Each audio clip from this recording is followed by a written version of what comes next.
I love wearing shorts in the summertime. I would do it all year if Mom let me. I don't know who you are. But it gets too cold in the winter. What's happening?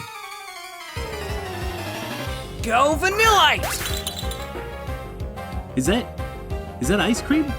Vanillite! Use Ice Beam! Oh. If you're a fan of this channel, then it's probably safe to assume that you're a big fan of the old Video James over here. And what you may not know about Video James is that they were born in 1958 by a physicist known as William Higginbottom, who made the first technical video game referred to as Tennis for Two, which was pretty much just Pong long before Pong's Steven ass zoomed by and was like, ah, right. Oh. It was nothing more than something for people to kind of goof around with at his open house for the Brookhaven National Laboratory. And he also worked on the first nuclear bomb, which is probably important. Fast forward to the year 1996, and Video James is a tiny little 38-year-old, and the current video gaming scene is, I need to stop with this joke, it's not funny. The current video gaming scene is kind of stepping away from the height of the turn-based combat era, which is combat where you and your opponent take turns making moves, which means you can't do anything until it's your turn again, hence turn-based combat. But just like I freaking told you, that era kind of came and went already. At this point, people are clinging on to more interactive and fast-paced games like Super Mario World, Super Metroid, A Link to the Past, and the fastest of them all, Sonic the Hedgehog. Just kidding, Matt Pat says he's slower than Eggman. Even the turn-based JRPGs at this time weren't even technically turn-based. Games like Final Fantasy VI and Chrono Trigger were actually using 8TB combat, which stands for Ate That Booty Like Groceries.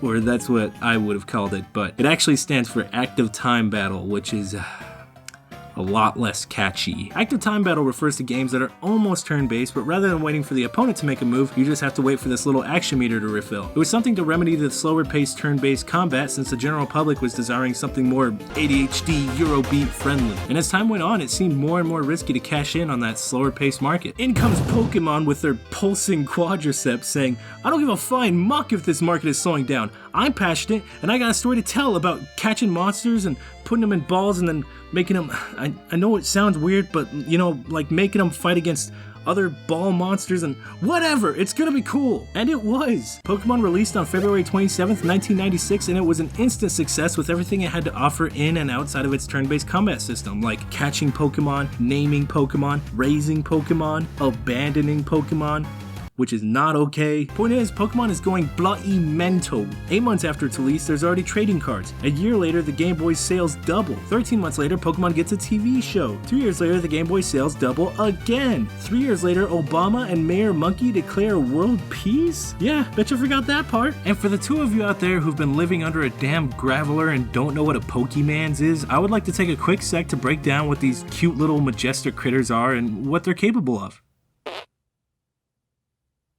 Hello? So much like how speedrunners drop fat dubskis on red using nothing more than a shuckle named Billy Mays, I'm gonna speedrun this explanation since most of you have probably already played a Pokemon. In smooth brain terms, Pokemon can be summed up as a turn-based role-playing game. You follow the story of your wee lad or lass who is looking to be the most yoked Pokemon trainer in the region, the Pokemon Champion. The first step to becoming the Pokemon Champion is defeating all the gym leaders or Hakuna Matatas in your region. You do so by creating your Pocket Monster Dream Team. You can have up to 6 monsters stuffed in your pocket at once, and you can set up whatever damn team you want from the hundreds of Pokemon, I mean rice balls, I mean jelly-filled donuts available to you. Setting up your team to compensate for each other's weaknesses or even amplify each other's strengths is the key to getting more yolk than an omelet, baby. Once you defeat all the gym leaders of your region, you can challenge the Elite Four, who are going to be tougher and even more excited to abuse a child than the last 8 douchebags. But defeating them means taking a shot at fighting the leanest, meanest douchebag of all, the Pokemon Champion. After achieving the title of Pokemon Champion, there will often still be legendary Pokemon lurking in the land that you can go try and throw something like 1, 2, 900 million Ultra Balls at to try and catch, but that's up to you. There's plenty of ways to enjoy these games, but if you ask me, it all comes down to 2 different methods. First would be filling up the Pokédex, which is a device gifted to you early in the game that is an index of Pokemon. Gosh, do I gotta explain everything? What do I look like, your mom? Probably do now. Ha! Got him! Every time you encounter a Pokemon, they'll be added to your Pokedex, and actually catching the Pokemon will put this little symbol next to them signifying you've yoinked at least one of them. Some people's sole purpose for playing these frickin' games is just filling out the decks. The other main way people enjoy these games is by setting up the perfect Pokemon team to cheese the hell out of every leader in the region. Achieving the status of walking can of cheese whiz is as simple as understanding typing. Oh god. Ooh, not that kind of... not that kind of typing.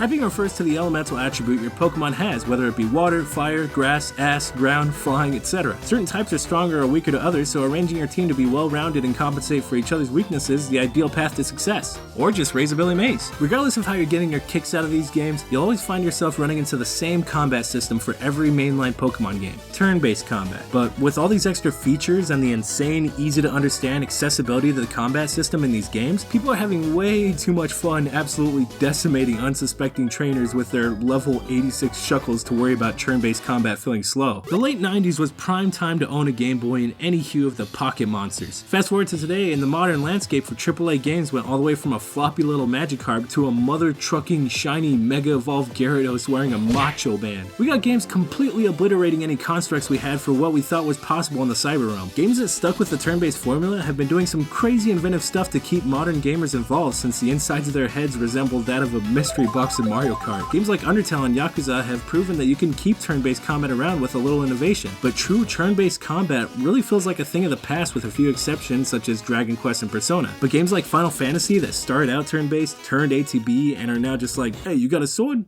Is that a bad guy over there?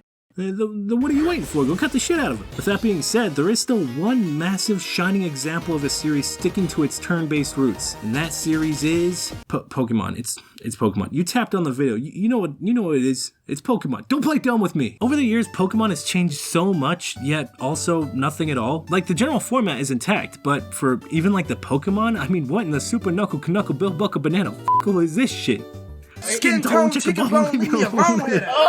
The series continues to grow and make many quality of life improvements and add a gimmick or two here and there, but the story, the setup, the exploration, the goals, the combat, the everything pretty much sticks to the original formula. And it works. The old saying goes, don't fix what ain't broken, but is boring a form of broken? I think so. Don't get me wrong, I'm not trying to say that these games are boring. Like I said, what they're doing still works. But I think there's a reason so many other titles that do want to stick to turn-based combat have done everything they can to make it more engaging. There's been a significant amount of people who wanted to play games like Persona 5 and Dragon Quest 11, but then changed their mind when they found out it was turn-based combat, which sucks, because those are some banging ass games. I think, I don't actually know, I was one of those people, I'm sorry. Don't worry, I'll get around to them. I've been playing a lot of older games, including the original Pokemon Yellow, which is, oh my god, so slow. But with that, I've kind of gained the skill that is having the patience for these games. But that's just the problem. Do you think newer generations are going to want to play the game that lets them go Eurobeat mode and axe swing, shield surf, and a bullet time Bokoblin bounce across the damn map, or play the game that lets them axe swing, then wait for the enemy's turn, then shield surf, then wait for the enemy's turn, then bullet time? No! They're gonna want to go gas whenever they please. Okay, maybe old Final Fantasy to new Final Fantasy would be a better comparison, but you get what I'm going for. And that's kind of what I'm getting at with this video. It feels like every time a new pocket monster falls from the heavens, they'll improve everything except for the turn-based combat. And, well, they have every right not to do so. A few reasons would be the turn-based combat is a core fundamental of these games. It still works to this day. Changing it up would be very risky. Slippy has a juicy booty. Oh my god. Who made this PowerPoint? Because it wasn't me. Oh. I think the biggest point here is that it would be unnecessarily risky. Switching up the combat formula in a mainline game would potentially upset and probably even deter diehard fans of this series. So how would you test the waters with something like a new combat system? Spin-off titles, baby! In case you've still been hanging out under that gravelly. Oh shit, he evolved. When did that happen? Oh god, that must suck. Well, in case you've still been hanging out under that golem, there is another new spin-off Pokemon title right around the corner, and it's probably the biggest one yet. This title will be the first big Pokemon spin-off Game Freak has ever made, which of course are the fine classy fellows who made literally every other mainline Pokemon game. There's gonna be a huge open world for you to explore. You can ride on Pokemon for faster travel, you can catch unsuspecting Pokemon like in the goddamn Japanese cartoon, or you can hop in a battle with them in a new battle system. I said in a new battle system. Ditto. Come on, you're killing me. No, wait! The new battle system in question does remain mostly the same, except that it's now partially ATB. You have the choice of either doing a fast move, which is more likely to let you bonk multiple times in one turn, or do a slow attack, which is less likely to bonk multiple times, but does a considerable amount more damage. Wow! Yeah, I know it's not that big of a difference, but that's just what we need with a series as freaking massive as Pokemon. Baby steps, baby steps. The fact that you can freely roam around any battle and bust out your little gremlins whenever you desire is still a huge huge stride for the series. And let me just reiterate, this is being done by Game Freak, so even if the game doesn't do well, it at the very least means that they still care enough to make sure this little monstrous baby still has a few growth spurts left in it. If they continue to make more spin-offs and try to innovate on the battle mechanics, then maybe one will come around that feels good enough to replace the turn-based combat in the mainline games. Or maybe it'll just stay in the spin-offs. No. Stop. That's not what I meant. At the end of the day, do we really need to worry about Pokemon disappearing? Do we really need to worry about turn-based combat disappearing? Was there really any point to this video?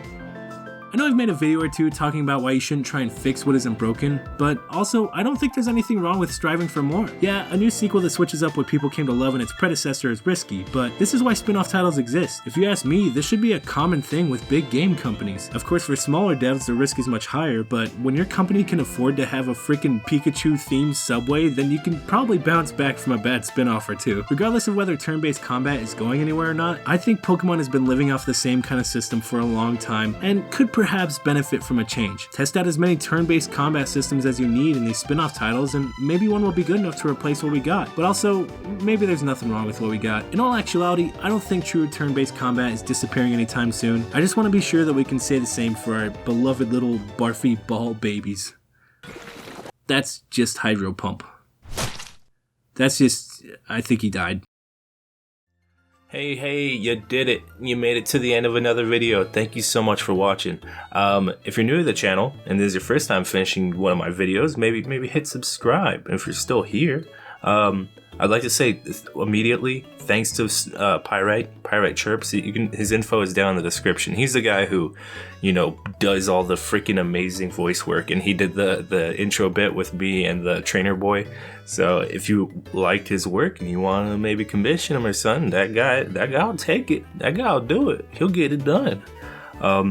But yeah, I mean, that's really all I gotta say this time around. I'm gonna try and keep these short because someone did leave a comment that these kind of do hurt the algorithm when I'm just talking for minutes on end. So maybe every once in a while I'll do a longer one, but for today, that's kind of just gonna be it. If you want to leave any more critiques, please do so down in the comments. That last one freaking helped out a ton. I learned out a lot about what I could be doing better. If you want to just leave a compliment, that'd be freaking rad too. But I guess that's about it. Thanks so much. Thanks a freaking ton for watching. Seriously, these videos I pour my goddamn soul into. But yeah, I'll see you in the next one. So take it easy. Bye bye.